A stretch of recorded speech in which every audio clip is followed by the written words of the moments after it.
Sandhya, we are live on Facebook at this point of time. We I'll can share see. the links here. So, just to the benefit of people who have joined in, Bangalore Schools Education Initiatives is an offshoot of Bangalore Schools Group, which is a Facebook community that was formed in 2012 by Shweta Sharan. It was a community that was formed to help parents identify schools, help each other, and be a self help group. Over the last 8 years, we have grown to a community of almost 52,000 parents. Me and Sandhya, we help Shweta in running that community of this 52,000 parents, and we have mostly parents in the age group of 25 to 45. Uh, it's a very active Facebook group with almost 83% of our members regularly being active in the group. And we have spread across not just Bangalore, we have members from other parts of the world as well. It continues to be the one single community wherein parents look for advices when it comes to selecting schools, when it comes to education, be it be a school, be it be homeschooling, be it be unschooling. People kind of generally come and discuss there in terms of parenting advices. They come and seek opinion there, and members have been very, very helpful over the last 8 years, helping each other. We represent all the five pillars of education: the schools, the parents, the educators, the students, and the service providers. So it's a single platform wherein all of them come together and support each other in being a single community wherein we can help all of them. So that's the whole idea behind the Bangalore Schools group. Over the last 1 year, we have conducted two education expos. Very happy to see Vidya Shilp Academy and Prakriya, who've been part of the expos with us and supporting us on that initiative. Principal Talk is a series wherein we bring in the schools, where we can represent those schools into the larger community. We bring in the heads of the institutions, the principals or senior management who can come and represent their school and talk to us about their philosophy, their ideologies, their methodologies, and so the parents know firsthand about that schools, and that's the whole idea behind Principals Talk. This is the third in the series. We've already done two of them and were received very well. So this is the third in the series, and we are very happy to have Sudha from Prakriya and Radhika from Vidyasagar JP Nagar with us. So we have just another 1 minute to go. So let me quickly get into the introductions of this. Sandhya, would you want to say a hi to everybody before we start? We are ready to start now. Good morning, and welcome everyone. Manoj, you can do the introductions, and then we can have the. Sure. Okay. Uh, so let me start off with Radhika. Mrs. Radhika Reddy is an accomplished educator with a professional back experience of over 14 years in corporate and education sectors. Armed with a bachelor's degree in engineering, she has found her calling in education, where she brings innovation and passion to her field. Through her experience as a coordinator, center head, and vice principal across several prestigious schools, Radhika brings strong leadership capabilities to Vidyasagar Preschool. She brings with her the experience of curriculum development in education for reputed NGOs as well. As the principal, Radhika leads the school in implementing a comprehensive development approach to the students across grades. Her repertoire includes early childhood education, classroom management, teacher training, subject workshops, planning and implementation of curriculum, building teacher parent student relationships, and extensive research skill. With her innovative approach to child centric learning, Radhika maintains an effective balance between the students' day to day needs and helping our students in becoming a holistic human being. It's our pleasure to have Radhika Reddy of Vidya Sagar Preschool JP Nagar as one of our guests today. Welcome, Radhika, to the Principal Talks. Thank you so much, Mr. Manoj. Thank you, Sandhya, for having me here. A passionate learner, Sudha Ravi has over 25 years of experience in the field of education. She started her career as a facilitator at Prakriya and held multiple roles as mentor, coordinator, and headmistress. Currently, she is a mentor for the coordinators and teachers of the pre primary and primary section.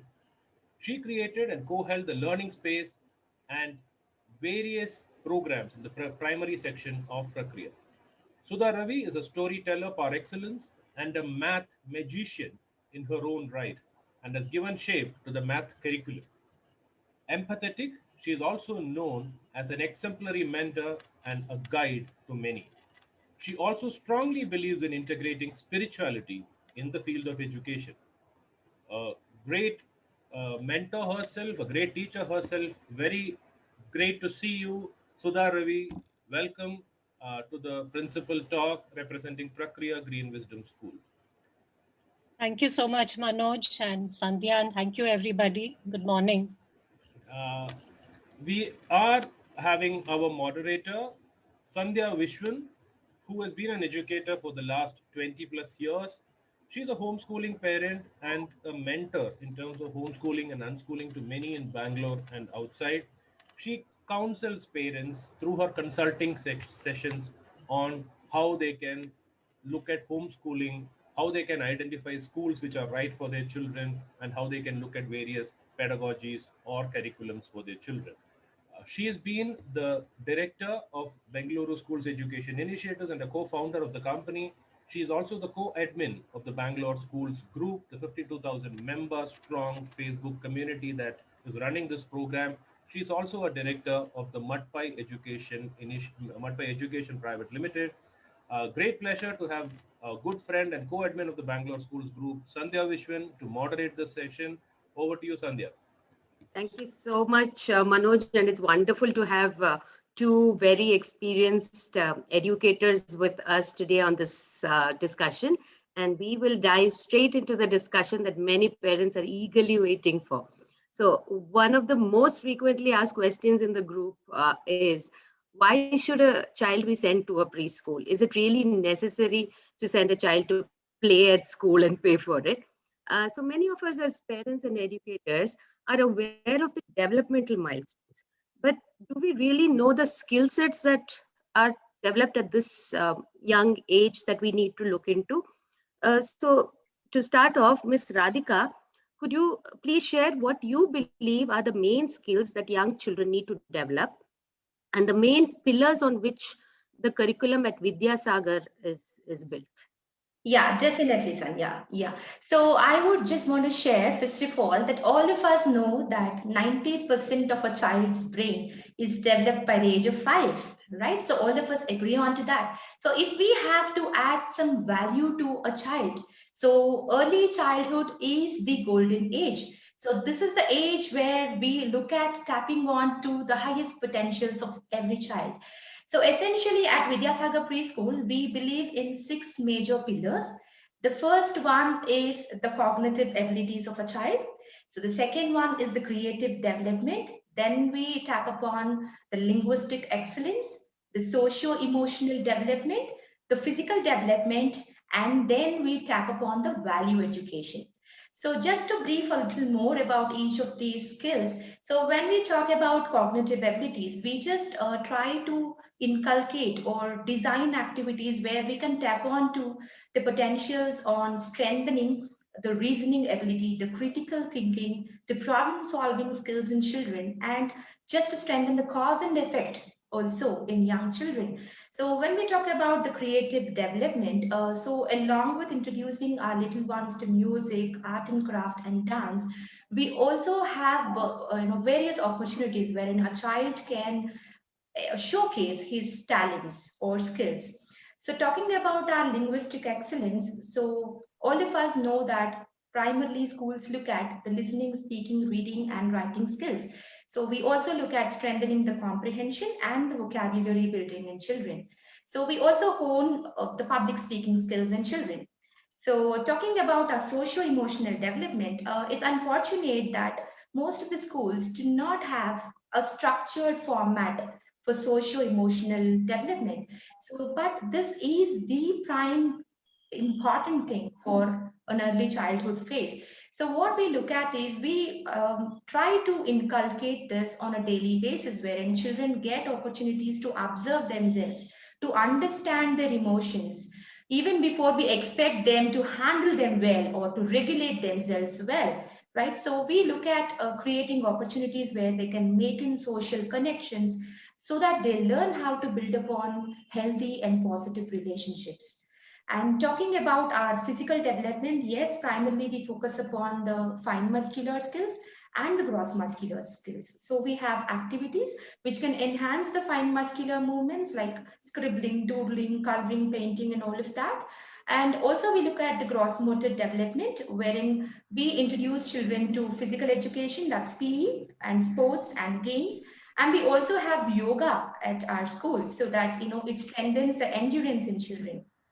And the most important thing is value education. So I think schools should pitch into this, because value education, according to me, is the need of the hour. So like all of us, most of us at least, live in nuclear families. So initially it used to be with grandparents and it used to be with big families wherein values would just come in, right, by observing adults. But most of us are now in a scenario wherein there are nuclear families, both the parents are working. So actually, I think it's a responsibility of a school to pitch into this particular aspect, wherein we introduce values to them. So we at Sagar, we introduce values through model stories.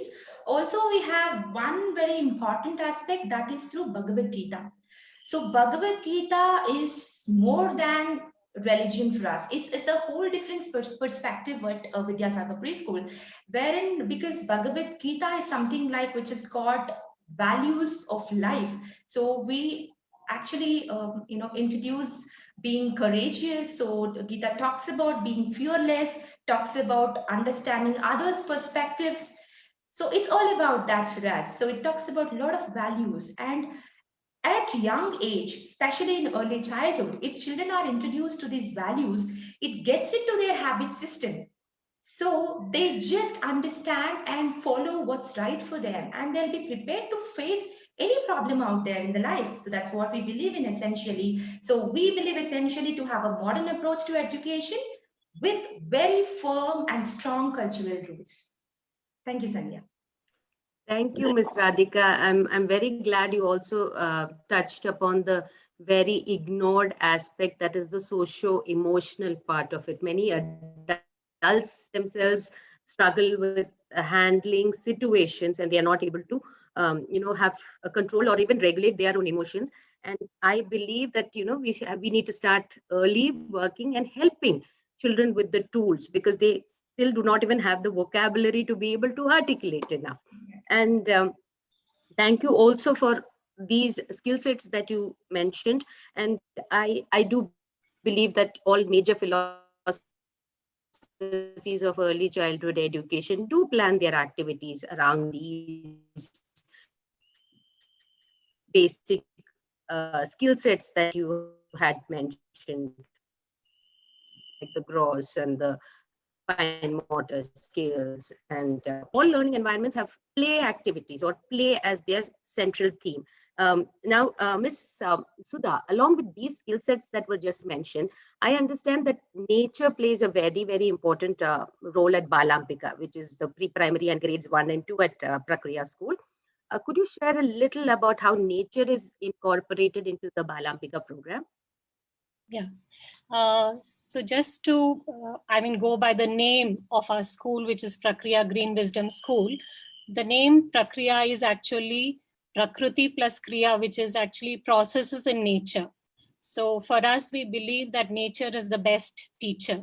And in Balambika, which is our nursery program, what we really look at is how do we balance the being of a child, which is basically the essence and the nature of a child, with the learning program. And as you rightly said, Sandhya, because nature is the best resource for actually fostering this kind of a being. And we really believe that the child's being has to unfold, and it is our job to facilitate, the environment to kind of cater to that. So we do look at a social environment and a natural environment. So in our natural environment, we've really been fortunate and supported with an ecosystem which has got almost about 200 trees with a lot of about 30 species of birds and insects. And, we have a small little pond and our organic garden. So for us, we realize that this is the best place where children can actually be in nature and learn, because there's a lot of subconscious, or you can call it unconscious learning, which happens when children are in nature. It is like this whole thing of you don't have to really teach them interdependence. They do see what is happening, the interconnection in nature. You don't have to really kind of teach them about diversity, because diversity, and if you look at complexity, is part of nature. So nature is definitely a big resource for us. And in terms of our teachers, the social environment that we create, the teachers are very warm and very responsive to the children in such a way that they create an environment where children, the joy of learning comes very naturally, and there is no fear, which we believe that it's a very important aspect of learning, that you learn fearlessly. So that's the fundamental principle behind our school. So, Ms. Sudha, are activities planned around being outdoors most of the time? Yes. Or is there a lot of also facilitation and just freedom to be there, and then the facilitator tries to see where the connections can be made to whatever they are learning, because even the skill sets, as we just discussed, needs to be built at this age, right? Yeah. So in fact, we have an integrated approach of emergent curriculum, wherein actually it kind of caters to the 4 C's which we look at, which is creativity, curiosity, conversation, and community. So keeping this in mind, the outdoors, actually, if you look at our buildings, they are very simply designed so that, the boundary between nature and the indoor is very limited. So children are encouraged to, be in nature and be with the community. So the emergent curriculum actually helps us to make these connections. And definitely, I think so we actually integrate the approach of playway method, the emergent curriculum, and also that age appropriate learning, because we believe that children learn at their own pace and at their own, according to their growth level. So we have the mixed age group in our school where children also learn from each other. We believe that children don't learn only from one person, they learn from each other and from the nature. So that's the aspect of learning outdoor and indoor. Of course, our learning program is also catered to learning the language and math and things like that through a whole language approach.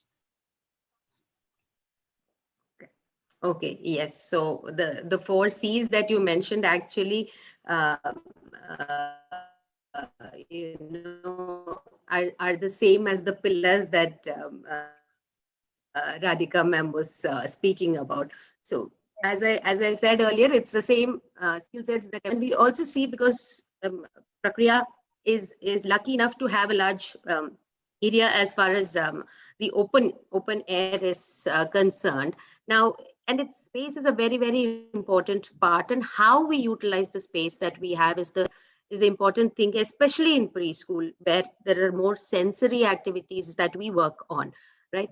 So Prakriya has that space. Now, not everybody is lucky to have that kind of space where we are building pre-primary or preschools as a program. Okay, so Miss Radhika, could you share your thoughts on the importance of having an indoor and an outdoor space in a pre-primary setup, and how is it at Vidyasagar that it is planned? I've seen Prakriya, but I'm yet to visit any of the Vidyasagar spaces. So maybe you can I'll explain, Talia. So all of us know, according to the Reggio Emilia approach, that environment is the third teacher. So beyond the parent and the teacher, actually, environment also can greatly influence a child's learning. So we need to meticulously plan the indoor and outdoor spaces. So when we look at Vidyasagar preschool indoor spaces or specialty classrooms, we have different learning corners. So let's talk about the learning corner that we have in each classroom. So where we have some puzzles, some play equipment, some drawing sheets. So there are a lot of material which are handy and which are accessible for any child. So even during his scheduled activity, so once a child is done with the activity, he is all allowed to be free and he can just move out of the space and pick up an alternative activity of his choice. So that gives him a choice of choosing his own interests. So that will nurture their talents definitely. And the second important thing that I would like to mention about is the flow time concept that we have. So wherein it's just that the time wherein a teacher just sits down with all the children around in a circle, wherein they just build up conversations without any particular or specific objective. So this will help a child make social connections. So initially they feel secure in small spaces. So that's their own classrooms, and slowly they will adapt to more challenging environments. So that's how we are guiding a child to be socially, growing. And also when we talk about the sensorial corner, so each classroom is equipped with a sensorial corner where there are materials wherein a child can use all his 5 senses in the process of learning. So we also have one very special concept called the calming corner. So calming corner is again to cater to the emotional skills of a child. So it's just that, it caters to somebody, to some child to just reflect upon their emotions when they are upset, or when they have just had a conflict with somebody. We just want them to sit there and just think about how they are feeling, what has made them feel that way. So even we give some guidance, one-on-one attention is given to these children so that they acknowledge each of their emotions before learning how to handle them or how to regulate them. So even when we go to our outdoor spaces, so all of us know that structured environment and unstructured environment are equally important for a child's childhood. So because it has got, both have got their own pros, right? So when we talk about unstructured play, a child gets freedom to plan his own play. So they engage themselves with very, very minimal intervention of a teacher or any adult. So this will make them understand cause and effect. So this will make them take the responsibility for their own decisions, which is also equally important. So in our outdoor spaces, so we have the sand play concept. So children spend some time leisurely, they pick up their own play things and they have just free play. So both structured and unstructured play are given equal importance at Vidyasagar. Yes, I can see that. Interesting that you brought up the calming corner. At Matpai also, we did have a calming corner where we did, as you said, help them to first acknowledge their feelings, which is what is more important, and also to help them with the vocabulary to voice what exactly they were feeling, because for them, for little children, it's just overwhelming and they don't even understand the difference between an anger or sad or they're upset, even happiness for that matter. Many children show it very differently. And yes, as you mentioned, even the outdoors free play is also very important for children, so that they make their own choices on what they need to do. I see a lot of similarity, but in very different ways, as Sudha ma'am and Radhika ma'am, you were explaining. Similarity as far as the adults are important just in facilitation, and how they're able to guide these little children. So on that note, I'd just like to ask both of you, maybe Sudha ma'am can go first.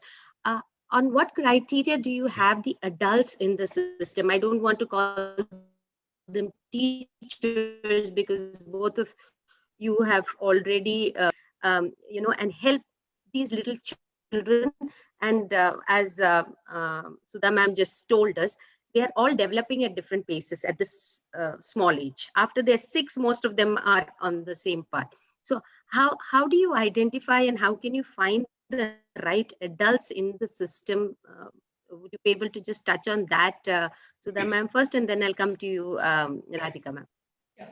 I think one criteria which is topmost in the facilitators among the Balambika group is the enthusiasm and the passion, one, to be with children and to really observe them, to learn.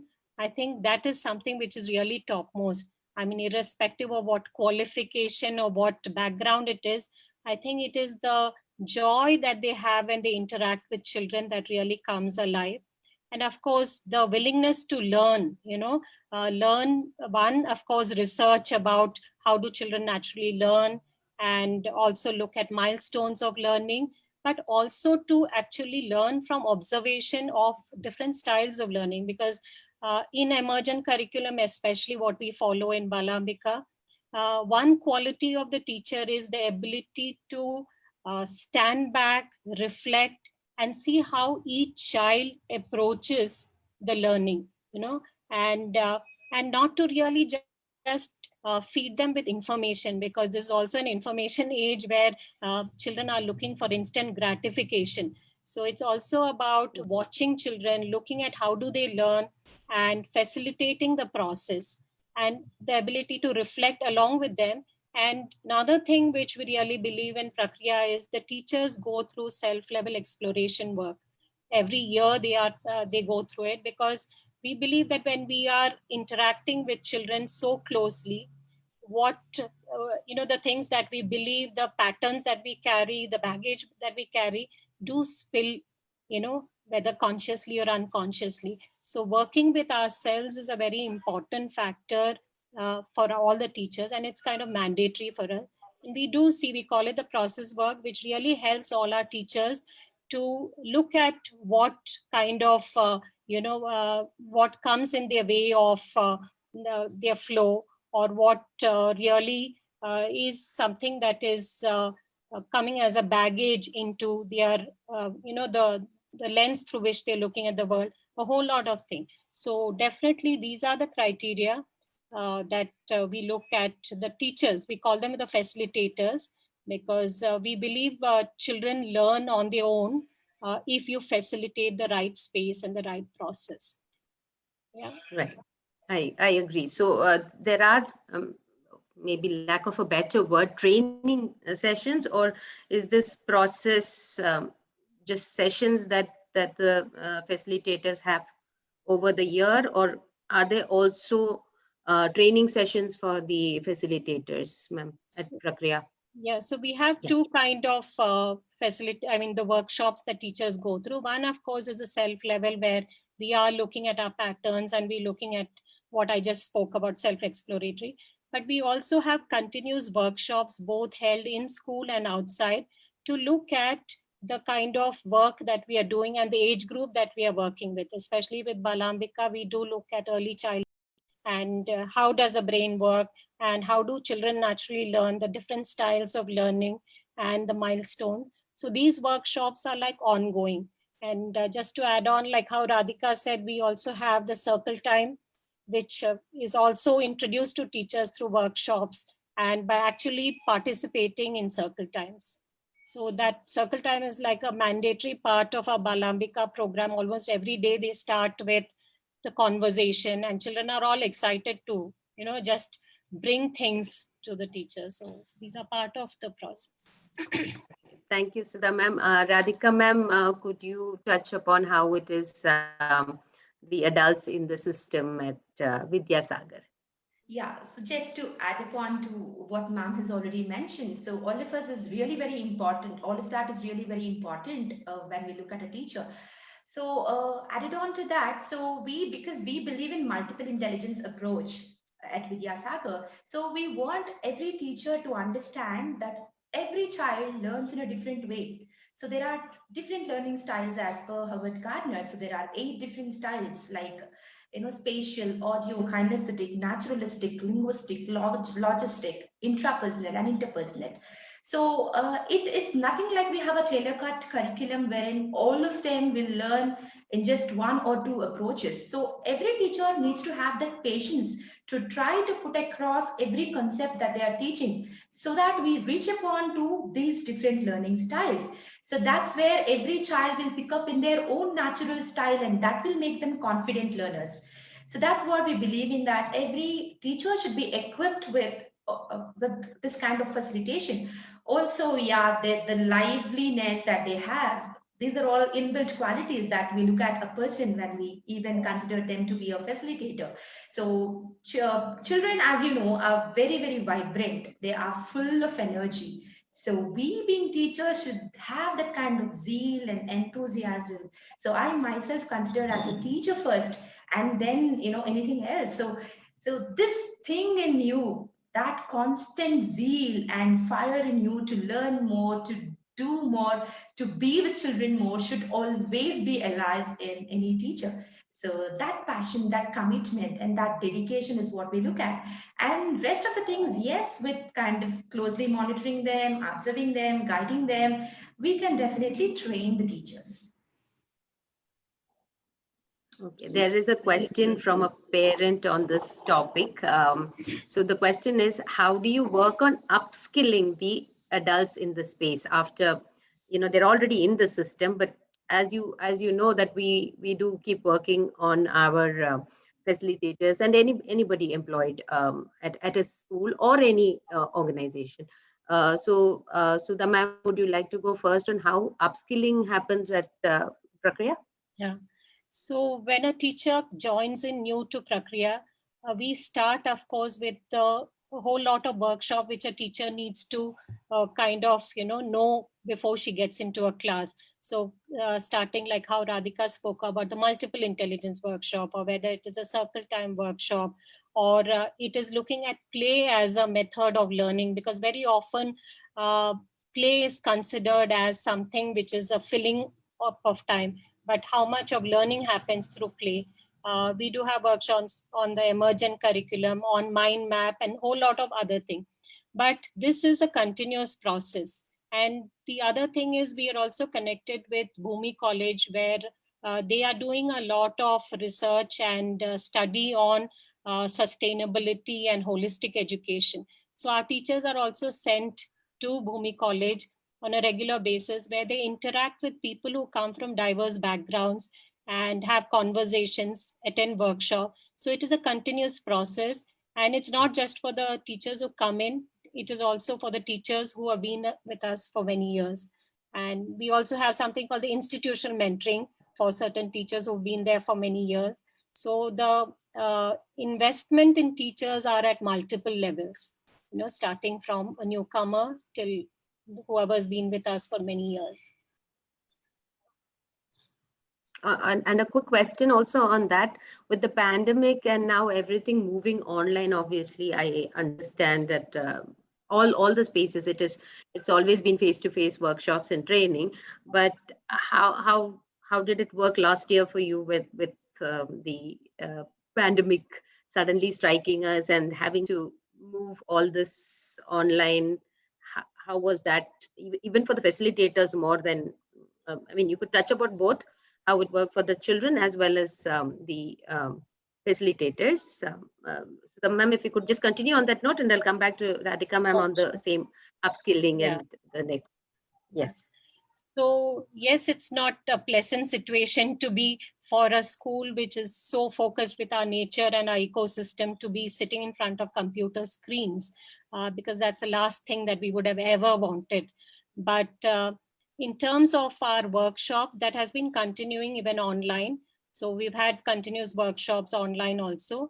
And teachers have been having workshops. Of course, since last few months, teachers have started coming to school at least twice a week. So they have the luxury, of course, with all the protocols and everything of the COVID. So they also have the luxury of seeing each other in person, and interacting and kind of looking at things in terms of planning, etc. So right now it is a combination for teachers, both of coming to school on a couple of days and also doing online. With children, of course, we haven't had the luxury of getting them to school, though they're really, really waiting to. If you ask them one thing that they want for 2021, they've all spoken, Auntie, they call us Akka. So they are like, when can we come to school? We just want to spend time. So that's something that they're yearning for. But definitely there has been challenges in terms of course, the classes have been going on online. We've had conversations. So we have teachers having conversation, because we realize children are going through an emotional kind of struggle also, because they're confined to their houses and with parents working. And it's not easy. I mean, children who have been used to running in the sand and playing in the mud and climbing up trees to sit in the house is just not an easy thing.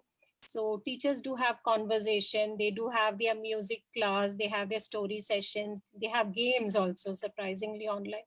But it's not easy for them. And really keeping our fingers crossed that a time comes when they can all come back to school. So things are going on. for both teachers and children as such.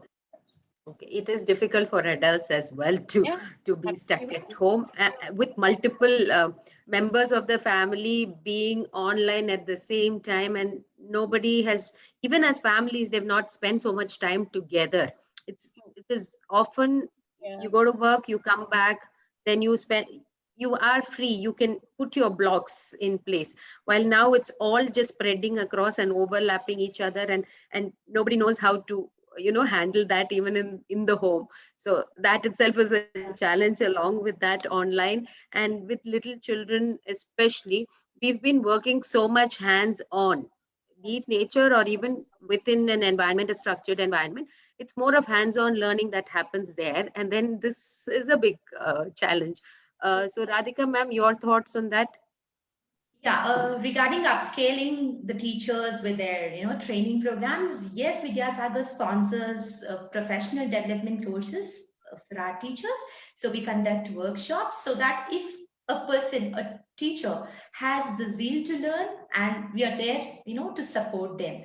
So that's promised. And also with respect to the glitches that we had with the pandemic, so all of us know that it has been really, really tough and hard both on parents as well as on teachers to handle these little bundles of energy, right? So when we initially started, like all of this has moved suddenly online. Like we initially used to have just one environment to be controlled, wherein all our 20 little kids are sitting there, and we just have to control one environment. But here, like, we made it into groups of 8 each in one slot. So there are 8 different homes, 8 into 2, 16 parents sitting there with the children. So there will be distraction. There will be a lot of other elements which a teacher needs to take under control even before she actually starts doing a concept.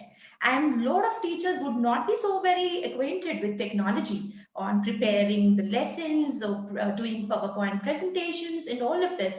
Yes, initially there were glitches, but the way the children have beautifully adapted to this change in the learning style itself is really, really appreciated.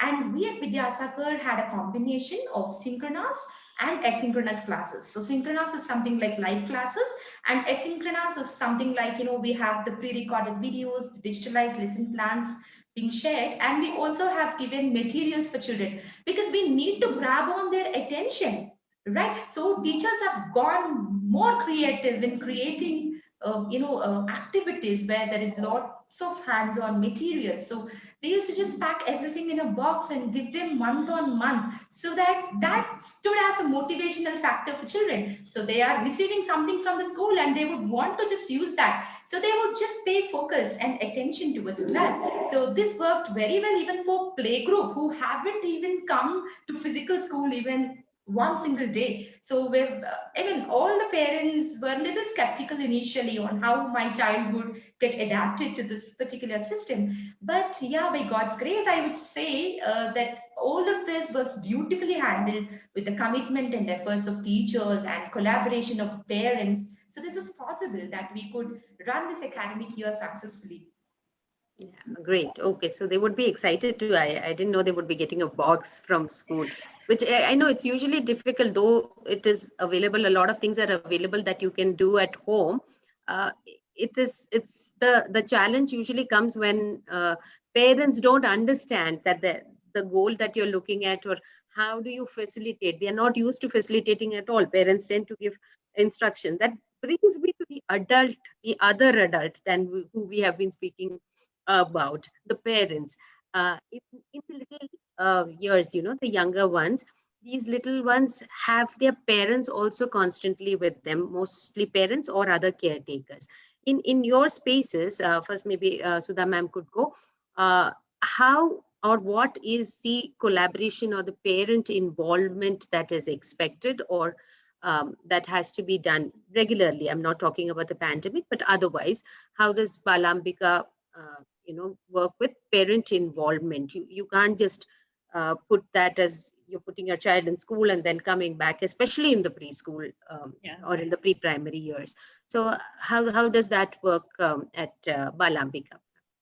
So, I mean, not only Balambika, across the school, I think the three aspects of learning for us is the children, teachers, and parents, because they form an integral part of our, our learning program itself. So our association with our parents start right at the admission time, because there are a whole lot of engaging with our philosophy, our conversation, because we do not believe in, a kind of competition and acquiring more and more, because we believe that in that kind of a race, what happens is children either become very good soldiers who will obey, or they become rebels. So we do not want to look at that kind of a curriculum where it is about following and only complying. So we do have a day's workshop where we have engaged with the parents to understand what are their worldviews, what are their vision for their child, what is their lifestyle, what is their thoughts about what is a good life and things like that, and success and all of those things. Then we slowly come into the orientation aspect to tell them about what is a Balambika program, how does it run, in terms of I think my connection is becoming unstable, just in case. Okay. So they have the orientation. Yeah. The orientation is also had with the parents to talk about the curriculum in terms of what happens with the learning program and how we really invest in fostering the being of the child. I think for us both are important, as much as we look at a fine balance between the formal and informal learning. The other areas where parents are a valuable support is when they come for the workshops, because we do have workshops almost, at least we try to have twice a year, other than some workshops which are done in Bhumi. So we look at parents attending the workshop, because these are the times when we engage with certain aspects of child and about learning and about, the whole thing of life skills also, because there are a whole lot, as I think as time passes, we do see children also changing, coming from nuclear families and what they are looking out. So we do engage with parents, because we do not want children to get mixed messages. And the other aspect is also, since we are looking at a holistic kind of education, we look at what we eat is as important as what we learn, because we cannot ignore that aspect of a child. So looking at food which is not junk, I think for us junk food and processed food are completely banned. So but we do have to engage with the parents on these levels. So these are the workshops that we do have. And of course, the other parents are a big resource in terms of giving ideas on field trips, on sometimes just coming and doing story session with children. And we have certain times in the year when grandparents come. And I think that's something which really children enjoy, having conversation with grandparents about how their childhood was, what is the culture. And we really encourage children bringing in their culture back into their language, their lifestyle, and their stories. So I think parents do form an integral part. During the pandemic, it is of a different nature, because during the pandemic, besides the workshops that we have an orientation, parents are supporting children at home, because especially with very small children, they need to be kind of monitored with the computer and things like that. But parents do kind of support in terms of activities. Certain times what a child is learning can be taken back into the kitchen, or into the cooking or whatever. So we do see that collaboration. And one advantage, recently one teacher told me, was that parents now know how we teach in school, so they know when not to intervene and not to interfere. So that's an advantage of the other not advantageous pandemic. Yes. Oh, and I found a very wonderful note when you mentioned about the culture aspect, especially in Bangalore, a city like Bangalore. We have people from different various states, and even mixed parents from different two different states. So bringing in that point is a learning experience for all of them, for the others as well. in smaller towns, most have a similar background. So it is already well known. Again, when you said about the grandparents coming in again with nuclear families, they might be really excited to have them, even if the grandparents are here as caretakers for them mostly. It's unlike living in their space and having the children around. This is another space. So that would be really exciting for the children as well as the grandparents to build that bond, to understand who they are and where they've come from. Radhika ma'am, parent And involvement. talking about, Yes. Sorry. yeah, sorry. Sorry, go No, ahead. as you were talking about the culture part, just to add that children are also they start interacting with people who help them on a regular basis, be it the gardener or the driver or the support staff who's helping. So in a way, they also have a worldview that the whole idea of dignity of labor, not getting caught with hierarchy of, sorry. And no problem, because I also am aware that at Prakriya, they are all referred to as akkas and aunties, and not really given terms that we use as distinct, separate individuals. It's a community that is a part of everybody. Everybody's part of that whole unit. Radhika ma'am, could you please just let us know how parent involvement at Vidyasagar? Yeah.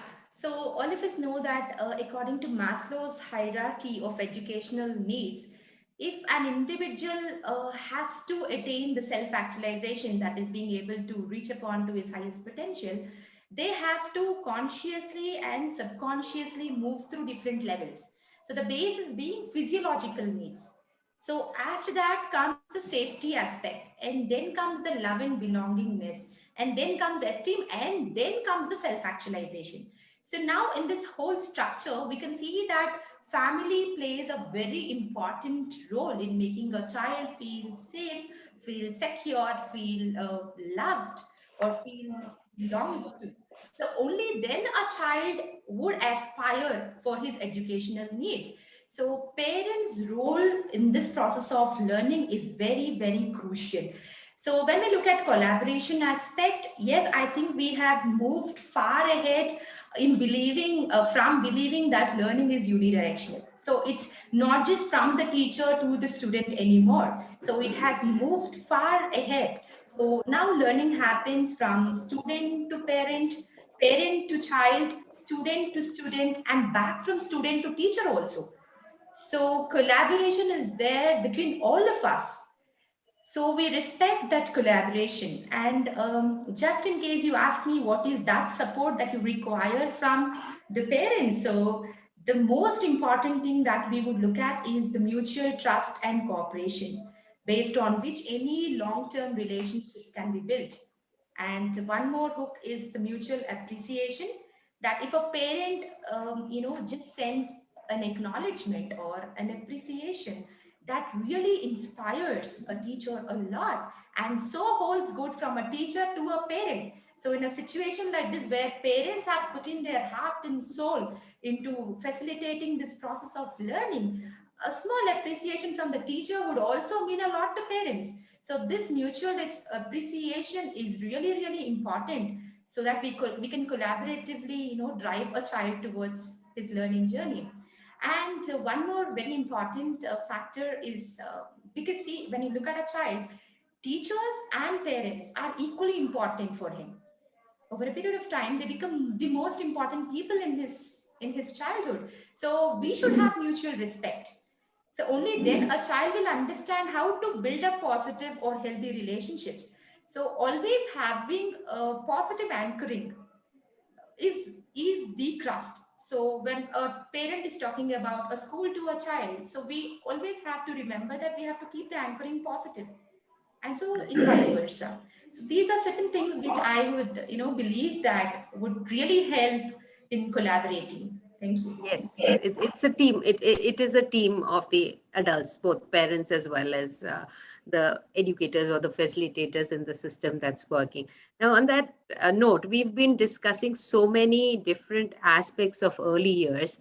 Sudha ma'am, what do you think, and this is a big confusing time, maybe our times or even the generation before, nobody had to choose a school or a preschool or even a learning environment for children this young. Grade 1 is when, or first standard is when school actually started. What do you think parents need to be looking for, or how can they identify the right space that they can put their child in? How? Sudha ma'am. Yeah, Sandhya, your voice was breaking, but I think I've picked up what you said. What you're saying is very right. Today's parents have, it's a huge task to choose which is the right school for my child. But if you ask me personally, I would believe that it's really important for the parent to know what is it that they believe in and what is it that they want for the child. Because unless a questioning and an articulation of what is good for them and for the child doesn't happen, yeah, we can really be bought by a whole lot of terms and jargons which a lot of schools can really put it up for you, because I think now it's all there and everybody can speak the right words.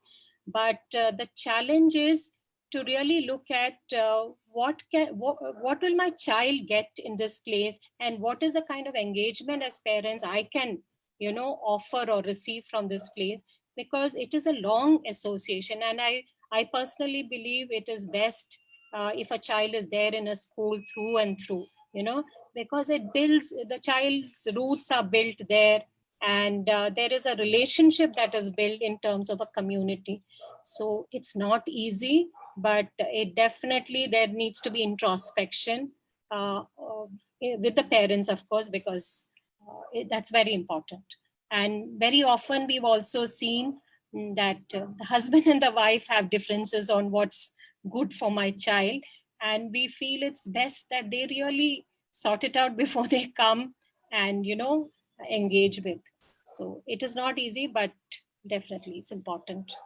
That's one of the communication and the socio-emotional that we, and mostly parents, they haven't even thought that they are so different to each other as individuals, that this topic arises maybe when they're sitting at the admission with the admission counselor there, and both of them are looking at each other and wondering, this is my child too, I have my thoughts, and then maybe they need to go back and revisit on that. And you were also right, there's a lot of marketing happening about we provide this activity and that activity and that activity, that parents also don't want to be missing out on anything. They don't want their child to be at a disadvantage just because they've not chosen this, but they don't know what is the right thing to choose, or what will work for them, what is the fit for them.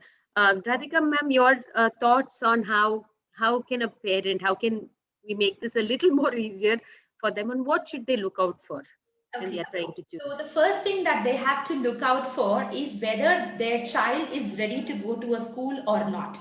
That's the first thing that they have to check upon, because every child gets ready to school at a different age. It can be at 1.10, it can be at 2.10, it can be at any age. So what you have to first do as a parent is just closely observe the readiness of your child, whether he is ready to be as a part of a school.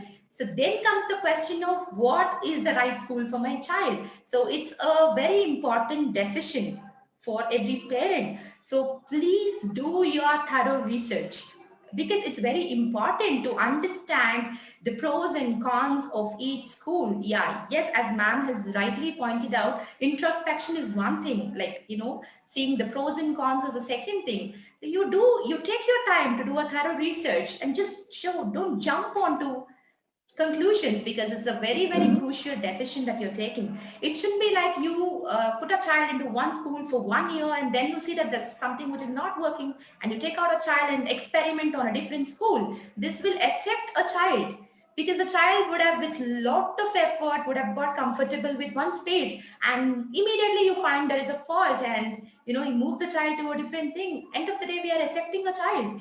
So please take your decision wisely after thorough introspection. So that's one thing. Yes, marketing strategies will be there. I mean, it will be so tempting that you just, fall for certain things. But more than infrastructure or anything, you just have to look at what this child, what this school can do for my child. What is the value addition that my child will get by being associated with the school? Right. So this is something which a parent has to thoroughly investigate upon before deciding.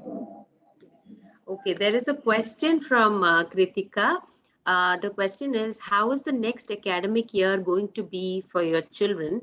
Are you considering the hybrid classrooms if schools open? Sudha ma'am, could you first answer that, and then maybe Radhika ma'am could Yeah, share? I think across all the schools are dependent on the government guidelines. I think that is something which is sacrosanct, which we cannot compromise on.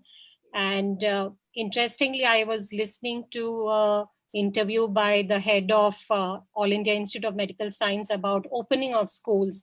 And one thing which he was saying is whenever the government decides to open up schools, I think what is really important is that do the schools have good ventilation, and nothing like having classes outdoor, because that, according to him, is a very important factor. So schools can only take a call according to the government guidelines. So we cannot take a call on our own as such, so I think that's where it is. But this was one aspect that is very important to look at, that does it have good ventilation, and of course all the other COVID guidelines. So we really wouldn't know as of now, to be honest. Okay, Radhika ma'am, any ideas on Vidyasagar if at all the government allows schools to reopen by June? Yeah. Are you all planning anything that is a hybrid model, or do you all have any plans on that? As Sudha ma'am rightly said, we are waiting for the government guidelines because we believe that they would take a right decision, whether it would be physical or it would be offline, or it's a combination of both, or if it's hybrid or whatever. It depends on the situation. So we're just waiting for the government guidelines, and added upon to that, we would also ask for parental consent before we even try and implement something. So only if there is a nod from all the parental community, we would go ahead and take it forward for the next academic year. So just fingers crossed, hoping for the best thing to happen.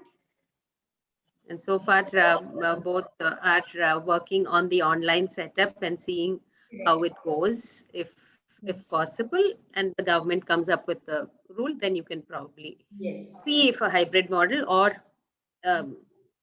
get back to the offline model like before. There was a question earlier for Radhika ma'am regarding the calming corner.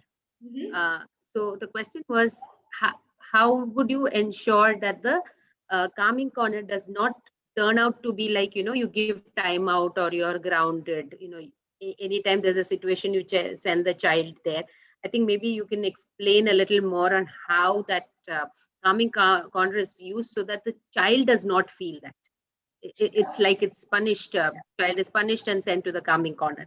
It shouldn't feel like that, and I'm sure that's not how it is. If you could just answer that for the other viewers, it has already been answered on our Zoom chat, but if you could just touch upon it for the viewers. The guidance, towards a calming corner is not done by a teacher. Okay, so I will not be essentially asking a child to please go and sit in the calming corner. It is independently decided by a child. So we only have, socio-emotional wheels explaining them, okay, when you are agitated or when you are feeling frustrated or you are feeling upset, okay, just go there, walk in. They will just independently move out, sit there, just take out some time for themselves. That's the whole concept about. Like, you are in between an activity and you really don't have time to acknowledge your emotion, and that passes by. So you haven't acknowledged with what you have just felt. So this is something wherein a child can voluntarily move out, sit there, spend some time for himself and come back and join. So there are no questions asked. So it's just coming from a child. It's not coming from a teacher, right? And this is a calming corner with very due respect. So a teacher has respect when a child goes and sits there. So he can take his own time. Okay, and if he is asking for help, or if he says, ma'am, can I have you here for a minute, the teacher should be going there and contributing to it. So that's what we look at. Hmm. It's It's not that a child is being sent off there by the absolutely not. adult. It is the child chooses to go there just to regulate their emotions, and then decide on what does the child require help from an adult, or the child is ready to come back to the activity On or their whatever he or she was doing. Okay, so it's I'm just clarifying for the person who asked the question, that it is not a punishment of sorts that the child is being sent out to. We are running out of time. We're almost done, uh, close to noon. Okay, so just to put it in a nutshell, this is a very large topic, anyways, and we have this constantly in our group coming up on how to choose a school, what, even for that matter, curriculum and boards come into the picture, even in pre-primary, which is not even necessary, as you can see, the experts have told you that working with them, they're being part of that system and they are learning, as Sudha ma'am rightly said, they are learning. We are not teaching them anything. They are picking up from what is around them and learning on their own. So when it comes to choosing a school, as both Radhika ma'am as well as Sudha ma'am was saying, it's important that the parent does their homework, does understand what what they look for as far as education or schooling is concerned, and see if it is the right fit, not just for the child but for the family as well. As you see, it extends a lot of things that is being done in the preschool, or for even for that matter at school, in certain schools, extends to the family, and it's important that everybody is on the same page. And in that aspect, I think parents need to be doing their homework as to taking the time to find the right space that fits for you and your family and your child. So that's my thought on that. And we, please. Thank you, Sandhya, for that amazing discussion. As you said, when, these are two diverse schools, two diverse philosophies, two diverse methodologies, two diverse approaches. But I think the whole thing sums up into what we all believe in, making it a better place for the child to come and be himself or herself. And it is great to see that nobody was talking about teaching, or nobody was talking about how the child will start writing, or the nursery rhymes, or ABCD, or 1 2 3. We will not speak about that at all. So I think that is a welcome change that we as a community is looking at. We as parents are looking at a school wherein a child is able to go there and be himself or herself, and comes out as a good human being at the end of it. So thank you so much, Sudha, for that insights. I've known you for quite a long time, and I kind of really know the passion that you bring into education. And I really take this opportunity to thank you for making two of my children uh, the good kids that they are, and they're so independent. They're able to take their own life decisions, and I think that came from what is kind of believed in at Prakriya. And one thing that I've always tell people when they ask me about schooling is that the first thing that you need to learn from a school is humility. And I think that's what Prakriya has always stood for. When a child is able to appreciate the akka who's cleaning the washroom at the same level that he or she is able to appreciate the principal of that school, I think that foundation is really laid. Thank you so much, Sudha, for coming over here and giving us your insights in terms of early childhood. And we definitely look forward to a long, long collaboration with Prakriya through the Bangalore Schools Group and the Bangalore Schools Education Initiatives. A special thanks out there for people like Aparna, who has been supporting us for a very long time, and to Navya, who has been a member of our group also, and she's been reaching out to us as and when there is a discussion. So thank you so much for everyone out there. I can see Durga ma'am out there. I can see some of the other team members also. Devi ma'am has been part of our discussion last year also. So thank you so much. Radhika, thank you so much. Vidya Sagar has been a very close collaborator with us. And a special thanks to you for coming on here and great insights from your side as well. And a special thanks to Soumya and Shambhavi also, who've been with us and kind of discussing on and off on the Bangalore Schools group as well as BSEI. So a great discussion today. Thank you everyone. We've had almost close to 70 plus parents and educators in this discussions throughout in Zoom, and that's a very great sign to see that people are interested in what we are discussing. And in the Facebook group, we have been having quite a lot of participants as well. So thank you so much, all the participants who've joined us today. We will wind it up here. Thank you so much, Sandhya, for hosting it beautifully well and asking the relevant question. Thank you for all who are asking the questions. So we wind it up here. We will stop the Facebook Live at this point of time, but we will hang around for another few minutes just in case there is any offline discussions that anybody wants to have it. So officially, we sign off now. Thank you so much. Thank you so much. Thank you. Thank you, everyone. Thank you. Thank you, Manoj and Sandhya. Thank you, everyone.